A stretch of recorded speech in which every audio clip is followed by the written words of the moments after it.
If you were one of the fans that saw this roster and immediately thought that they would be world class, well, you were right. Sentinels have completely returned to form in the quickest shift of a roster I have ever seen. Typically with changes to 2/5 of the roster, teams tend to be a lot slower to pick up their former pace. Sentinels have shattered those expectations at the start of the season. Not only that, but the road to qualifying to Bangkok gave us some of the best games in Americas. The match versus 100 Thieves and Loud were some of the best matches this year, and even the 5-map series with MIBR and G2 were quite fun to watch, even if every map was not a nail-biter. But let's talk about these players. JohnQT has basically been the team's de facto Tejo, and I cannot blame him. He looks really good on the agent, and it's probably a lot easier to IGL from that position.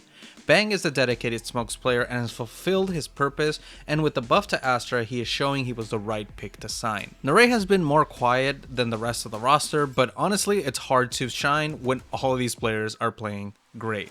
Zellsis, you know, the Vibras, the vibes merchant, is the biggest step up for this team, and has been playing lights out for the team at the kickoff stage. And even when the going is tough, he brings a positive attitude to the game. In their Americas run, they couldn't quite get the best of G2 as they lost to them in the qualifier to Bangkok, and when they eventually did get their rematch against G2, despite a strong start and dominating performances on several maps, at the end of the day, G2 showed that they were not the same team as last year.